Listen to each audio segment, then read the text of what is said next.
Hello and welcome to another Docs Daily, Wednesday, May 14th. Holy moly, it's the beginning. It's the middle of May. It's the middle of May. Just let that sink over you for a second. I'm joined with Craig Trapp, Raphael Esparza. How is everybody? What's going on? I don't have access. This is what I realized, Craig, yesterday. You talk about everybody's day yesterday, where they have big plays and all this. I don't have access to any of that. So I go around the horn and just tell them what you got, my friend, kind of situation.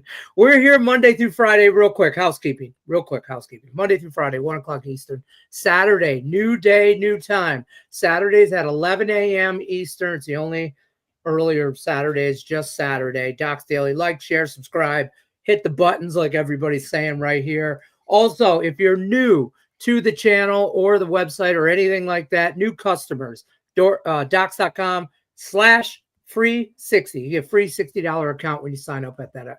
There's a whole website. Go to the link in the description of the video. Take it, click, boom, bang. Boom, bang. There you have it. Craig Trapp, what's happening? Yesterday. I was this close with Tony, George, and Griffin and Nick. You see this? Like, I was this close. First of all, I went to the Cavs game last night. Everybody knows I'm from Cincinnati. I hate Cleveland. I just hate them. I was actually rooting for them in this one because, as a bettor, I want more basketball, more playoffs. You know, it's like that's how I hate when the stuff ends early. But what a series for the Pacers. But I did lose with the Yankees yesterday. Kept me off sweeping my top plays. I still split the top plays. I got a 5-unit top play and player prop. I don't release high player prop values every once, so I have a 5-unit tonight. 5 units and over the last 31 days, 5-0. Nice winner last night with Hardenstein over the points and rebounds. I think we have another easy one tonight, so make sure you get in on it. It's in the early game, I believe. Let me make sure on that. Yes, it's in the early game, so make sure you get in on that one. 7 o'clock Eastern Standard Time start. Knicks and Celtics game for a prop. Nice. We got a few double headers in the MLB today also going on. Ruff, what do you got going on over at the site? What do you got going on in general? What's happening? It's funny how you're saying Craig has all the access to all the stuff. I'm the oldest one. I'm day one employee, and I don't have any. Yeah, I don't understand. I'm like, yesterday, they're like, yeah, tell them what they got going on. I'm like, oh. I need to pick up the phone and stuff like that because people text me, oh, good luck on your plays. And I'm thinking, how the hell do you know what play I have today? I don't even have access to the stuff, but that's another story. Wade, you'll be getting a phone call later on this afternoon. But we had a nice winner last night as the Angels come from behind and give me the run line cover. Thank you, Tatis. I think that ball still is traveling in the air last night, and we're bouncing back with another 7-unit play tonight in baseball. Normally I don't go back to back on big unit plays. Normally, if I hit a big one, then not just because I'm a big believer. Why am I going to, if I hit a 7-unit one, why am I going to come back? If I lose it, then I'm back to either negative $70 or whatever. So I'm going to enjoy that win. But I am blown away what the odds makers did this morning when they moved it the other way, not the way that I thought it was going to move. So I had to for principal and principal only, and my wallet only. So I'm coming back with a baseball big unit play, a 7-unit play, and a bunch of 4s and 3s. We have an MLS soccer play. MLS on a Wednesday. What is it, Christmas? So we have an MLS play and soccer going today as well. So it's a fun day. Should be a great one. We have day baseball. Can't wait. Yeah, we'll get a couple double headers going on. The Orioles and the Twins right now happening, and the Phillies and the Cardinals top of the first one. I would be remiss if I didn't talk about our other boys. First of all, August Young has an 8-unit play in the NBA. His second one of the month. He hit his last one, so make sure you get in on that. And Nick has a big play tonight, a 7-unit hockey play. He hit his 8-unit game of the year on Monday with Edmonton, so he's got another one tonight. And Griffin has a 7-unit play in the same game as well, and he also has a soccer play. So make sure you check all that stuff out. Go to docsports.com, and when you log into, you can either log below the grid or right above the grid. You'll see the big play alerts, and that's where you can see all the stuff. Lenny, we will get you hooked up with everybody's plays. You actually don't even need the plays. You can just see where the big plays are, but we'll get you an account where you can do both. Can I get one shakalaka. There you have it. Sure. Yeah, get him one too while you're at it. Sure. Piggyback. I'll give you my password. It's Christmas. We got Wednesday's MLS. Now I'm getting access as well. Oh, what did you do today? I mean, I'm just telling you, your birthday or something. It must be. Saying. I hope. And I gotta say, I gotta mention this. So get this housekeeping stuff out of the way, so we get into bread and butter, because I got a lot of things to talk about with YouTube that we talked about yesterday on the show. But YouTube Premium, Indian Cowboy level, $19.99. That's straight up. You've always had it. You know what it is. The Premium Plus, you get 3 expert plays every day, $49.99. And that'll give you the 2-star, 3-star, 4-star stuff, right, Craig? What am I? Yep, 2, 3, and 4. And today I have I posted it. It was 2 4-unit plays. Let me make sure hockey. Let me just make sure I get this correct.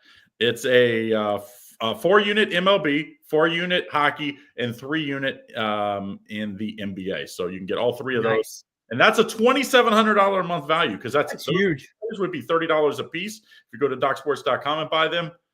So that's 90 times 30, 2,700. You're getting it for $49.99. And you get IC level 1. He does about 100 to 150 plays. So you get that for included in that price. And you got to click the link to get that price. And it's got to be on desktop. If you go on your you go on your phone, mobile, they charge a little extra. We don't get any extra. Neither does YouTube. Yeah. It goes to, Apple or the Google Play Store. Yeah, save yourself $5. Click the link in the description on a desktop. Do yourself a favor. All right, let's get into some of this stuff, because you guys weren't here yesterday. I just want to get into the NBA right now. Okay, you touch base on the Cavs and the Pacers, but I had this discussion because it kind of rubbed me the wrong way. I saw this on Twitter, but somebody compared the NFL draft to the NBA draft, and if the NFL should adapt the NBA draft. And I'm like, man, this is just the dumbest thing. Maybe it was just a title to get me riled up, because it did. Because the NBA draft, 1.8% chance the Mavs had to win Cooper Flag. Let's just call it what it is. And they get that? I mean, like, are you kidding me right now? Like, this is like daytime soap opera TV. This. I don't want to say the word real, but I'll use the word scripted. I feel like I don't know what's going on SmackDown more than I don't know what's going on in the NBA script. And that should tell you something. So, Craig, I'll start with you, because you're chomping at the bit to get in on this. You're the NBA. You love it. You love it. You watch the NBA draft? There's a 1% chance. Okay, 1%. Just think about that. 1%. We're odds people. Raphael especially. You're a 1%. This happens every freaking year, it seems like. The teams with the worst teams do not end up with the top couple picks. Look at the Charlotte Hornets. They have been one of the worst teams since Jordan took over way back then. Now he's not, of course not. He sold it since then. But, like, they never end up with the top pick.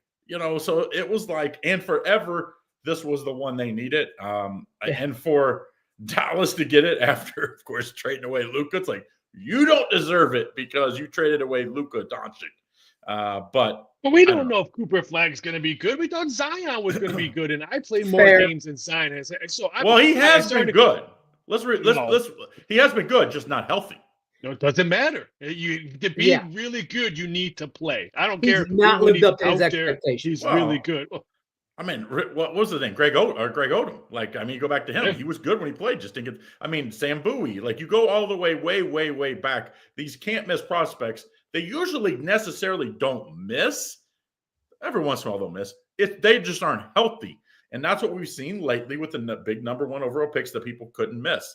I saw I'm sure you guys saw it on Twitter. ESPN said they were like trading. Yeah. A bunch of picks to get Giannis to go to Dallas. Like, would you do it? I'm like, dude, I would do it in a second. Giannis is. I love all these hypothetical trades. Like, top 10 Hall of Famer, no doubt about it. Not saying Cooper Flag can't be. He has it. He's not that right now. I would always take the guarantee of a player. I would trade. They were talking about Kevin Durant. I would trade Kevin Durant to get him, because if you took Kevin Durant on the Mavericks, I think they can win a couple championships in the next couple of years. Now, obviously, Kyrie's got he's going to be out a bunch of time, so that would be the one issue. But yeah, I don't know. What do you think? Like 1%, like Raphael. I mean, how many times 1% comes through at the sportsbook? Not very often. It's funny because all day my phone was blown, or all evening and morning my phone was blown up. Yeah, 1.8%. No, for me, it's not 1.8. It's 40 to 1. That's what they were, 40 to 1 to win the number one picks. I don't want to hear 1.8. That's bullshit. I could care less about that. 40-1 is what we as our industry wants to hear, which Charlotte, Utah, I can't think of the other ones. They were either plus 450 or 5-1 to win the number one pick. But I am tired of the R word, rigged. I'm tired. Dallas ain't a big market NBA team. They're not LA. They're not New York. They're not Boston. We don't know what this number one pick is going to be. Why would you rig it for a guy that we don't know who's going to be a hit or a miss? And I know these people say, "Oh, Zion," and all these other Odom, but he couldn't play because he got hurt. But that's the part of the game that we signed. Yeah. Oh, they signed up to do. They play, they get hurt. That's what it is. So why are you going to rig a number one pick for a guy kid? I'm not even calling him a guy because I think he's 18 still, for a kid who's never played against grown men. And we're going to rig it just because they traded a fat guy that can't play defense. I thought it was a smart trade. They traded a fat guy that doesn't play defense, and they want to give him a $350 million contract. I thought it was a smart trade. Granted, they could have got more. I agree on that, but I'm not giving the R word. Now, I think if the Spurs would have got him, I would have probably been more rigged than anything. Wow, they got Wemby 1 year. Well, Dallas is a lot bigger market. Dallas is a much bigger market than San Antonio. And let's remember the rumors of why it was rigged is because once Mark Cuban sold to what's their name, the Vegas guys, the rumors is that it's going to become a legal market. They're going to put a casino, and it's going to include like a huge group, kind of like they did with Jerry moved his team outside of town and built a whole complex around it. That's what they're going to do with a casino and a Anderson area. That's the guy. Yeah. So that would be the reason why you would trade, is because, like, hey, this is going to be a team that needs to be relevant going forward. Obviously, with Anthony Davis, you're going to be relevant. Kyrie, you're going to be relevant. Those are getting older. Now you put Cooper Flagg, if he's the real deal, like they can't trade it though. Like after that last trade and the blowback, they can't trade it. Even if it's the right thing, even if you get Giannis, you can't trade it, because if Cooper Flagg ends up being unbelievable, people are going to bury this dude. And that general manager is this close to probably being let go already. So interesting. It will be interesting to hear now. I actually think that it's a deeper draft than people think. I think Dylan Harper is a superstar. Yeah. He might even have a higher upside than Cooper. Cooper's already better. Like, that's for sure. Like, where he is right now, he's better. I think Dylan Harper can be like elite. I mean, the dude can get by anybody. He can get his own shot anytime he wants. I think he's got to learn how to play defense a little bit. But hey, everybody remember his dad? I do, because he played at Miami of Ohio. Yeah. That dude could play defense. The second he was on the second three-peat for the Bulls. Was their best defender outside of Scottie Pippen and Jordan, and that team was. He was a big guard back in the day. I mean, that's why the Bulls got him to get the guard magic, to guard the big. Because back then you had big guards, you didn't have small guards back in those 80s and 90s teams. So loved watching Ron Harper play. He was great, fantastic. I was a ball boy for you remember Cincinnati. They played downtown Cincinnati at the Coliseum back in the day, and they were pretty big rivals. Roger McClendon played for the Bearcats. He was really good. Actually was better than, believe it or not, than Ron Harper. But they came in and there's a picture with me, Ron Harper, and Ron McClendon somewhere. I'm like 10 years old. These guys are monsters. So I mean, no one knew Ron Harper was going to end up being what he did. Unbelievable close. He got better in the NBA than he was. Each year he improved. He improved a lot when he went to, guess who? The Bulls. He was one of those guys that did the morning workouts with Jordan every day. So when he came to the Bulls, he got a ton better skill-wise. And, of course, his defense was always good. So it was a heck of a end to his career. And his son, I hate to say this, is going to be better than him, which is usually the big shoes. Son. Yeah, the son isn't better. I mean, Jalen Brunson's better than his dad. Usually the son isn't better. Like, he's going to be better than his dad, in my opinion, if he can keep his development up. So anyway. Well, speaking of Jalen Brunson and the Knicks, I mean, Tatum's done with the Achilles. I think he had surgery yesterday or today or whatever, but he's done. The Celtics are they done?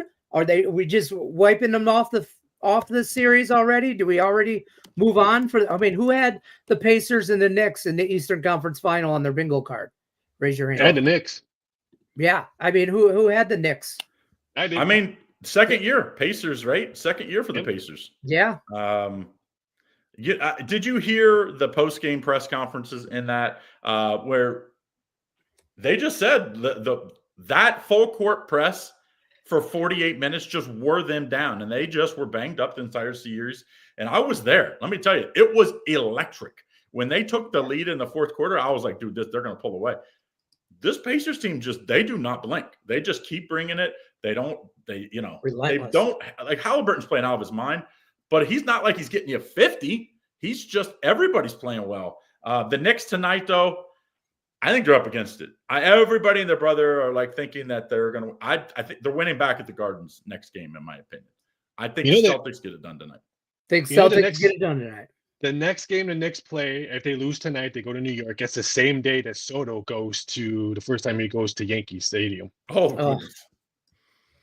Oh, goodness. So, that could be a big day for New York. Yeah. But the Gardens. A parlay in my future, let me tell you right now. For the Gardens' sake, for a purist, basketball purist in NBA, I hope they win at home, because these Knicks fans have been just waiting for this type of game. And you beat your rival Celtics when they're like, I mean, everybody was picking them to come out of the East. It would mean a lot more if they win. I just think tonight, I think Boston Gardens will be electric. I think they have enough to get it done tonight and to extend the series. I don't know. It's going to be interesting. This one opened up at 4, and there's 5s everywhere now. And it wouldn't shock me if it goes to 5.5, because I think everyone thinks let's let the Knicks win this. If you thought the draft was rigged, then maybe tonight's game is rigged too, and they go back. They have the deepest team in the league, like the deepest team in the league. They were 8-2 without Jason Tatum this year.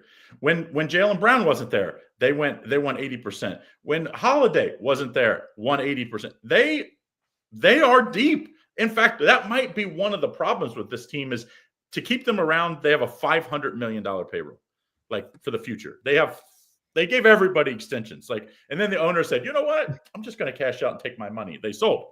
So they don't have to deal with this. They're in a salary cap hell like you cannot believe. There's no way in the offseason this team stays together, but they're deep for a reason. They paid everybody. So I think they get it done tonight. I'm not loving the 4.5 and 5, Raphael, but just as a purist, I think they win the game. Do they cover? I'm staying away from the full game in this. I actually, if you want my opinion, it's in the first half of this one. You can get that over at Doc Sports. I have it listed. I don't see any blowout here. I think this game's just close. So I mean, I took the 5, small play for me, just kind of messing around, finding out kind of situation. But I gotta believe that maybe Boston wins. But if they do, it's at the free throw line within the last 30 seconds. You know what I mean? Kind of thing. I think the other game's more interesting as far as a better the Warriors Minnesota game, yes, because the line's so big, and you can make arguments there a lot greater. Don't you feel like that's the case, Raphael? No, I'm on the other side, because I think if you like the Knicks, then why don't you just play the money line and wait? Because you can get a much better money line price on the Knicks if they just want to close it out and not worry about going to Emmett. I just had it clicked open. I just shut it. It's opened up at plus 145 yesterday, and it's already bet up to plus 160 over at BetMGM. DraftKings says plus 154, plus 160 at South Point. So if you like the Knicks, then why don't you take the money line? I mean, who cares about the plus 5? If they're going to win, they're going to win outright. I think this game is a little bit more. This Golden State Minnesota game, we're going to see points, but I think Minnesota takes Golden State back. You think there's going to be lots of points? Yeah, I think it's going to be an over game. Really? It would not shock me if Minnesota's averaging almost 106 points per game in the series. So let's say they're at home, role players, Naz Reid, probably going to hit some jumpers. You can probably get 107 to maybe 110 points by them. So that means I just need maybe a high 90s for Golden State. To me, the Golden State, they tried to speed the game up in the last game. The speeding it up just made it worse. They got to slow it down. It's got to be low scoring like game 2. Now, granted, game 2, they didn't cover either. But I think if it's lower scoring, they have a chance at covering. I think Golden State knows, dude, we got to win with their defense. Buddy Hield will have to have 25. Jimmy Butler will have to have 25. Pachinski's going to have probably 20. That ain't happening. Why are you giving out my free play? Why are you giving out my free play right now? Oh, you got some props? Yeah, I'll give him my NBA free play right now. I got Buddy Hield. Thanks, buddy. Score a lot of points. I have over 13.5 points at minus 105. Yes, I just did an Elf. What's his 3 pointers? 3? Yeah, 2.5, something like that. But I like that as well. He's hit this prop number 4 out of 5 games. The only game he missed because he missed a free throw at the end of the game. He should have hit that one over. He missed a free throw. His playoff average is 13 points a game. So that means you're just trying to tell me I just need to get another hit free throw and hit this one. I think Buddy Hield has a 20-point game like he did last time he was in Minnesota. So I like Buddy Hield. Thanks, Buddy. To hopefully cash a ticket. How many points does just Butler have to keep him in this game? 30? He hasn't had a good game. Right. If he has 30, like I think they could win this game even, actually, if he gets 30. Because when he gets 30, he also gets other guys involved. And he lives at the foul line, so he can get you I like his rebounds, 6.5. I think he's going to need – I think his stat line needs to have rebounds and assists racked up on this. So I think if the Golden State keeps it close, it's not because of Butler's points. I think his stat line is going to be free throws, assists, and rebounds. I kept thinking if they went smaller, it would help. It has not helped when they went smaller. I actually think they're going to have to play bigger because Gobert, I will say, Charles Barkley and all those guys have crucified Gobert. They hate him. Dude, he was great. He beat the Lakers by himself in the last couple games. He has beat this Warriors team up this whole series. He's done his job and then some. Now, he's still way overpaid for what he does, but this guy's come to play. Now, I don't know what he does in the next series because I don't think he's a great matchup in that Thunder series if the Thunder move on. What a game by the Thunder to come back. I was traveling back from Cleveland, so I'm like, someone else is holding the phone as I'm watching and driving. Just so I was not watching and driving sure for the police out there. But I was like, dude, they're gonna lose. They're gonna lose. Not only did they not win, they kind of pulled away in the last minute or two. So nice win there. But hey, let's move. I want to get your opinion in the NHL, Raphael, because tonight it's like it almost looks like I know Nick's not here to talk NHL. Like this Edmonton Vegas series, is it over? Tomorrow morning, after I release my players, I have to make one phone call only. To call guy, our customer service, and give him a phone hug. Because the Golden Knights will be in Cancun tomorrow evening, maybe the next day, depending on travel. It's over. Hill has been awful. I mean, we all talk about Toronto Maple Leafs or Winnipeg Jet goalie, how bad he's had. Hill has not been good. He should send a thank you card to Hellebuyck saying, hey, you know what? Thank you for being awful on the road because maybe the heat is off me. I just think their mentality of Vegas, yes, the crowd is going to be loud, but it's not the same crowd we've seen in Vegas playoff past. They're having trouble scoring. Their defense has been awful. And I think Edmonton, granted, you can get plus 110 and some shops will shop around. I think they close this deal out. I think Edmonton win. It will be this will be the biggest home edge ice game, I think, of the playoffs so far. I mean, Vegas is going to be on point tonight. So now that has not mattered. Edmonton won the first 2 games. So I really thought Vegas was going to get swept, to be very honest. So they did extend it. They did get the one on the road, but they didn't look great in game 4. Nick's game of the year with Edmonton won. This one scares me, though. This one really scares me. I do. The plus money on Edmonton is it just looks so juicy, I'll tell you I just don't trust the Golden Knights right now. I mean, I'm trying to look at the stat. I mean, I just saw Edmonton has won 5 of the last 6 meetings against with even throwing out the playoffs. So they know how to beat this team. It's not like they got lucky in the playoffs. I mean, they've had success in Vegas. Sin City doesn't do nothing bad, doesn't bother them. Maybe I guess they follow the curfew laws that they probably have as a team, and they go out, take care of business. And I think Hill and the Vegas Golden Knights are 3-2-1 Cancun.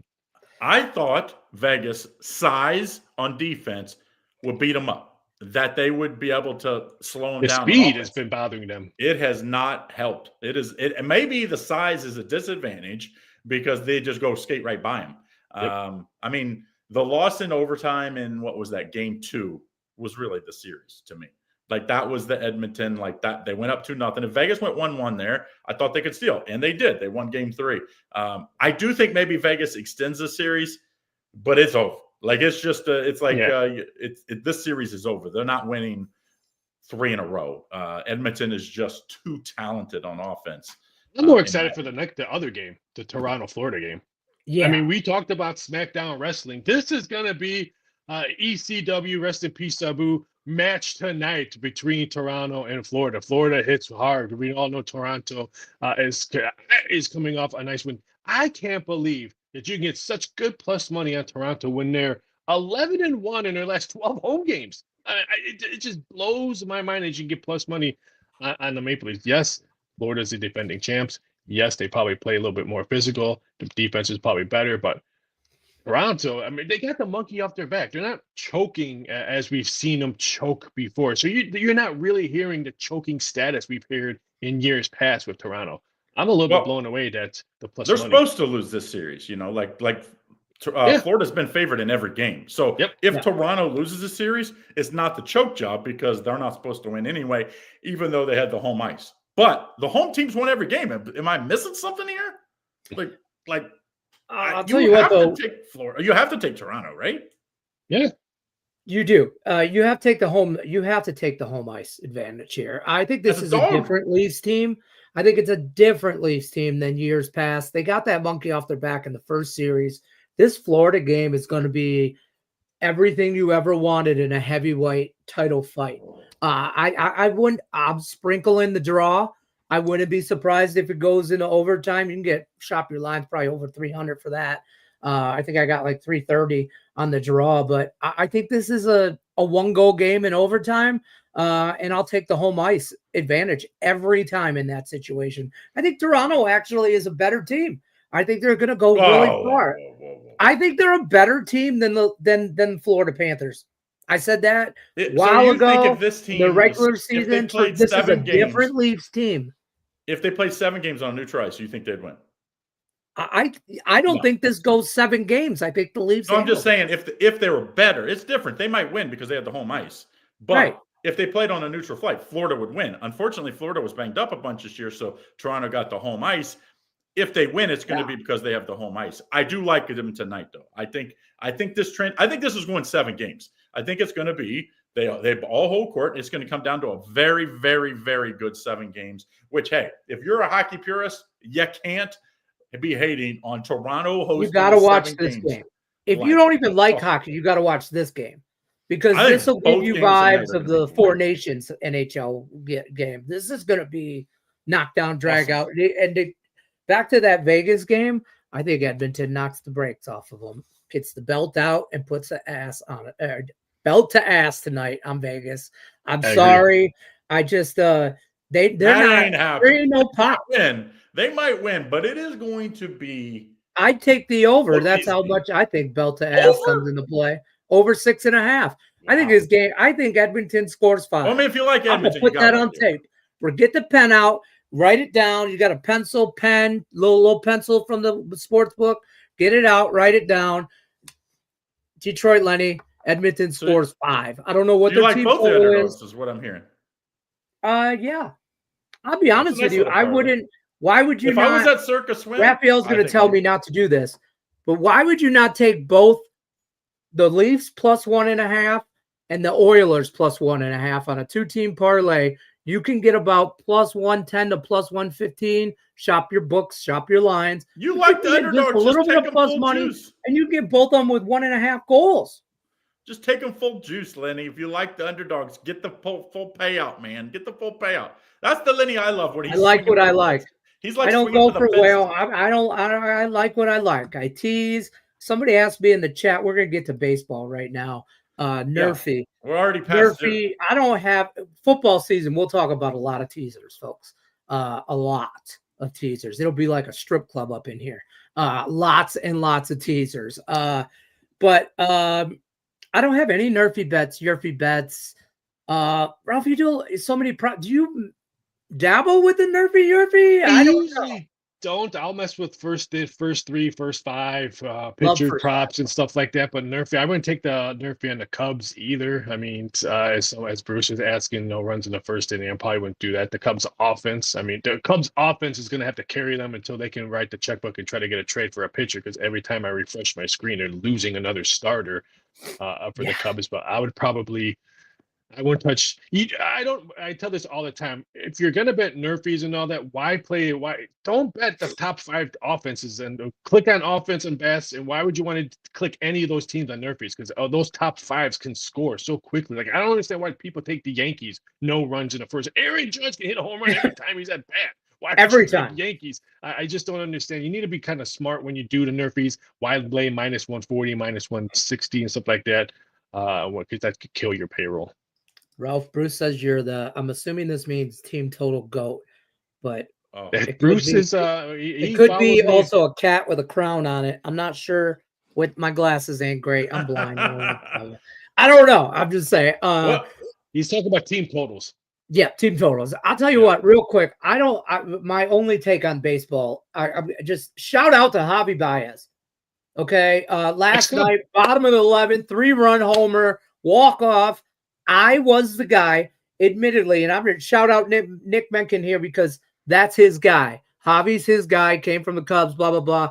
I told Nick when I met him, Javi Baez owes me money. Tell Javi, you say you know Javi Baez, you tell him he owes me money. I'll fight him in the Walmart parking lot down the street, right? I was so mad over Javi Baez last year. I was the guy on Twitter telling it. I wanted his contract. I wanted to fight him in court. I wanted him removed from the dugout. After games, I don't get on the bus. You fly your own way. I was mad at Javi. Flying coach. Javi I'd be a terrible coach. I wouldn't even let him in the bus, man. I'm not back home. Yeah, because you find your own, call your mama, find your own way home. You ain't getting on this bus. But this year he has turned it around. He's night and day different. He's a clutch guy. He seems to be a team player. He's playing in center field, for Christ's sake. So shout out Javi Baez. The big difference, right? I think it's the move from shortstop to center field. There's less pressure out there because when you play shortstop, your offense needs to carry you now these days. When you're a shortstop, you didn't really care. Just hit the ball like maybe Ozzie Smith type of numbers or Trammell type of numbers. But now shortstops, you need to hit the long ball. You need to produce on the RBI. So I think he had a lot of pressure going to Detroit playing shortstop. And I think he's changed some mechanics and stuff. I was texting Nick last night, and of course, Nick takes 100% credit for it. He changed Javi, but he turned him around. But he's changed some mechanics stuff. The position, rub and tugs. That's all. I don't know about all that, but but. I just want to say the Tigers are the best team in the American League. And that is factual. Factual. The Tigers will make it to the American League. They won't make it to the series, but they'll make it to the conference. To me, they got more wins. Be careful with records. You got to be careful with records at this point of year because not everybody's playing. I don't care about the records. So I don't think they're the best team in baseball. I don't think they're the best team in the American League. I do think they're in the top 5 or 6, which is like at this point of the year, that's all you got to be, because if you're relative at the trade deadline, now if you add a middle of the road or even top, say a second pitcher, a number 2, number 3, I think this team, because then you can win with pitching, which is like they're not that far off from winning with pitching, which is I think Flaherty has not had the greatest of starts. Reese Olson, number 3 guy, has had an awesome. Casey Mize coming around. Jackson Job's 19 years old, and he's the number 5 guy. Like, that's the guy I think he ain't even old enough to get a drink in Vegas. They'll probably move him to the bullpen and get a start and move everybody down. Yeah, and move everyone down. Yeah, that's what I'm thinking. I like today. I like one of these doubleheader games, Lenny. Not the early game. Talk to me about MLB baseball. St. Louis Cardinals underdog. St. Louis Cardinals 9-1, right, or 8-2. The last 10 games they've been on fire. Faden Nola has been good money this year. He has not been the same guy. I think St. Louis gets the second game at a nice plus price. Sonny Gray, right on the mound. Sonny Gray. Yep. I know a little bit about him. He was, with the Reds. He was obviously good when he was with the Athletics. He's not I don't think he's a number one, but he's that number 2 type guy. And I think he'll be plenty tonight if Nola doesn't have his best stuff again. I think St. Louis stays hot and wins this game. Shop around, you can get a better number right now. Right, for St. Louis, you can get plus 115 over at DraftKings and stuff like that. Crazy. So I like that one, especially let's say whoever wins the first game, that number might move. My baseball free play over in my other show, I hate to keep on mentioning it. We have 2 fade days: Kyle Freeland day and Patrick Corbin day. And we added another one today. Kyle Hendricks Day. Why is this guy still in the league? They're facing off, right? Corbin and Hendricks face off, right? His average fastball is 84 miles per hour his last 2 starts. I mean, the Padres are going to light him. Give me the Padres first 5 minus a half minus $1.25 because it's Kyle Hendricks Day, and Tatis is going to light him up probably in the first or second pitch of the inning. I don't understand this. His last 5 starts, his ERA is 6.93, almost 7. He's done. I would not be shocked if the Angels keep on tanking that he maybe just retires or go into a management role. I don't think he stays a starting pitcher all season long. Raphael, are you sure you don't have my plays? You sure you don't have the back end? Because this is my 2-unit play today in Major League Baseball. Is the first 5 innings. I was fading Hendricks. Patrick Corbin is the guy that I made all the money last year with. You have not been able to make money fading Patrick Corbin this year. He's on the mound today. So I do think he wins today. That was a free play. Yeah, well. I actually like Corbin today too, but Kyle Freeland cashed me money yesterday. Rockies minus 2.5.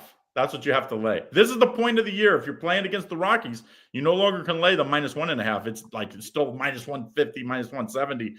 Some days you got to lay minus 2.5 to bet against the Rockies now if you want to get any value. So, hey, I hate to be that guy, but I'm up against it. I'm getting on the bus and headed home. Yes. And I have to get out today.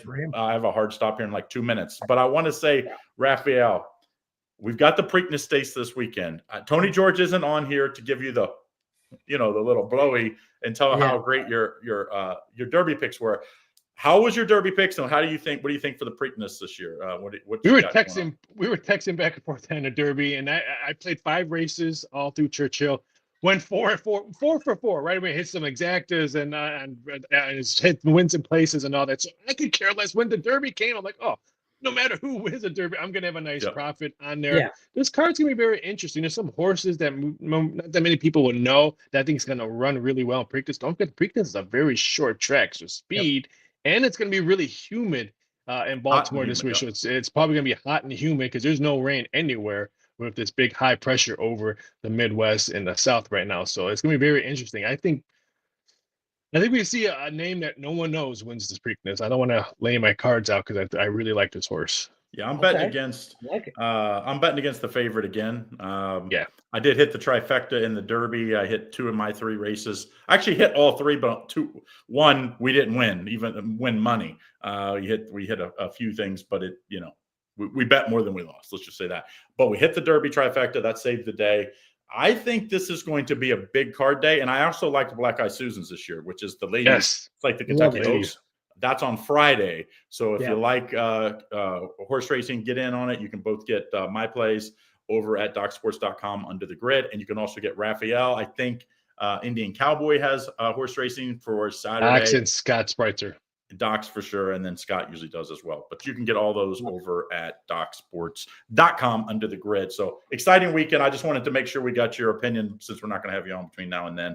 So there you hear it. We're both against the favorite in the Preakness. We'll be able to talk next Wednesday. Because if the favorite wins, they both, I think the Derby and the Preakness winner will meet up in the Belmont, and we'll have the show. And it'll probably be 6 horses at the Belmont if that's the case. Because I guarantee there'll be a lot of match race. Just put the 2 of them in a match race. Well, folks, before we go, I'll give you my betting strategy on the Preakness. I'll let it cat out of the bag tomorrow. I just let my 12-year-old pick a name, and that's how we roll, folks. Good luck unless you're against us. We'll see you on the next one tomorrow, 1:00 Eastern, Docs Daily. Don't forget about Saturday. Like, share, subscribe. We'll see you later. Take care, folks.